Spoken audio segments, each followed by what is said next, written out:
आज विश्व मानसिक स्वास्थ्य दिवस के उपलक्ष्य में हमारे डिस्ट्रिक्ट के प्रोग्राम ऑफिसर और सीएमओ द्वारा एक महत्वपूर्ण सेशन आयोजन किया गया है, जिसके अंदर मानसिक स्वास्थ्य के ऊपर उसके ऊपर बच्चों को जागरूक करवाया गया है। जनरली क्या होता है कि इन विषयों पर चर्चाएं नहीं होती। आजकल के संस्थान जैसे हमारे इंजीनियरिंग कॉलेज हैं, बच्चों के लिए पढ़ाई का, फिर सामाजिक का, फिर परिवार का बर्डन रहता है। इन सब से हम कैसे अचीव कर सकते हैं, तो इसके ऊपर स्ट्रेस दिया गया है।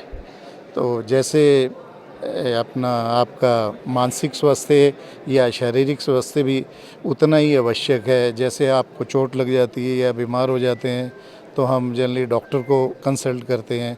इसी तरह अगर हम मानसिक तनाव में आ जाते हैं तो हमें अपने सहपाठियों द्वारा या विद्यार्थियों द्वारा या अपने टीचर्स या जो काउंसलर्स हैं उनको कांटेक्ट करना चाहिए और अपनी समस्याओं को सुलझाना चाहिए। जो हमारा स्वस्थ मानसिक ही हमारा स्वस्थ भविष्य के लिए, इसके लिए हमें इस तरह के सेशन बच्चों के लिए ऑर्गेनाइज़ करवाने चाहिए। नशा मुक्ति हो गया, या बच्चे तनाव में आ जाते हैं, बच्चे अकेलेपन में आ जाते हैं, तो इस टाइप के हमें काउंसलर्स की ज़रूरत है, जो हमें हर महीने या 1-2 महीने के अंदर बच्चों के लिए कॉलेज के अंदर आयोजन करवाना चाहिए, ताकि इन समस्याओं का समाधान निकल सके। कॉमन हम लोग इस एज ग्रुप की बात कर रहे हैं। बहुत बार हम लोगों ने बच्चों से भी पूछा कि तुम्हें क्या-क्या दिक्कतें आती हैं। तो बहुत सारी जो समस्याएं हैं कि वो संबंधित होती हैं ओवर थिंकिंग से संबंधित। एक वर्ड है जो बहुत कॉमनली आता है। इसके अलावा इस एज में हार्मोनल चेंजेस आ रहे हैं, किसी की तरफ अट्रैक्शन है, रिलेशनशिप है, ब्रेकअप्स हैं, या फ्यूचर को लेकर टेंशन है। इन सब चीज़ों में हमें समझना होगा कि इनको हम 2 कैटेगरीज में डिवाइड कर सकते हैं। एक तो नॉर्मल स्ट्रेसेस ऑफ लाइफ हैं, राइट।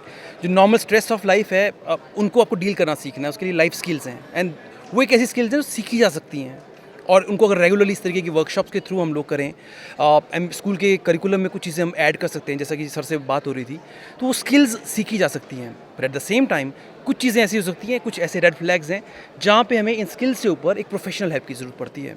तो वहाँ पे हमारे पास लकीली हमारे डिस्ट्रिक्ट में अब मनोरोग विशेषज्ञ हैं, साइकेट्रिस्ट्स हैं। मेरे साथ डॉक्टर अभिलक्ष भी हैं, वो यहाँ पे साइकेट्रिस्ट हैं। तो उस कंडीशन में एक प्रोफेशनल हेल्प है जो ज़रूरत हो सकती है। तो दोनों एंगल्स, आपका सवाल बहुत अच्छा है, दोनों तरीक़ों से ज़रूरत पड़ सकती है। कुछ नॉर्मल स्ट्रेसेस ऑफ लाइफ हैं और कुछ जहाँ पे हमें प्रोफेशनल हेल्प की ज़रूरत पड़ती है।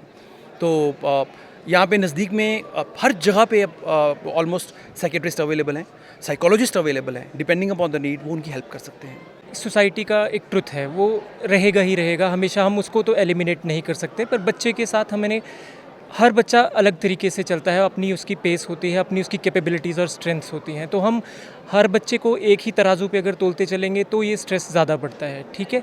तो हमें यही अवेयर करना है सबको कि बच्चे को, ठीक है, पढ़ाई अपने हिसाब से ज़रूरी है, बट बाकी एक्टिविटीज़ जिससे वो थोड़ा रिलैक्स महसूस करे अपनी लाइफ में, ताकि अगर वो रिलैक्स रहेगा तभी वो अपनी पढ़ाई पे ध्यान ढंग से दे पाएगा। अगर वो इसी चीज़ से वर्कड अप रहेंगे कि पढ़ना है पढ़ना है पढ़ना है, तो फिर वो बच्चे में स्ट्रेस डेवलप होता है। और अगर पेरेंट्स को भी अवेयरनेस नहीं है कि कब हमारे बच्चे को दिक्कत हो रही है, वो नहीं साइन एंड सिम्टम्स पहचान पा रहे हैं, तब ज़्यादा प्रॉब्लम है। फिर इसी चीज़ के लिए अवेयरनेस बहुत ज़रूरी है कि कुछ रेड फ्लैग साइंस ज़रूर होते हैं बच्चे के जब स्ट्रेस वो फेस करता है। जैसे वो बिल्कुल विड्रॉ हो जाना, बात नहीं कर रहा है किसी से भी, अकेले रहना शुरू कर दे रहा है, पूरा पूरा दिन उदास है, कभी अपने दोस्तों से मिलना बंद कर दे रहा है, पढ़ाई में उसके ग्रेड्स अचानक से बहुत डाउन चले गए हैं, और बहुत ही ज़्यादा नेगेटिव टॉक्स अगर आपको उसके इसमें दिख रहे हैं कि लाइफ को प्रति लेके पेसिमिस्टिक व्यू जिसको हम बोलते हैं, नेगेटिव व्यू ऑफ पॉइंट दिख के आ रहा है, तो उस टाइम पे उसको स्पेशलाइज्ड केयर में ज़रूर लेके आएँ, जो कि counsellor, first step is counsellors, psychologist के पास। अगर वहाँ से भी नहीं दिक्कत है तो हमारे पास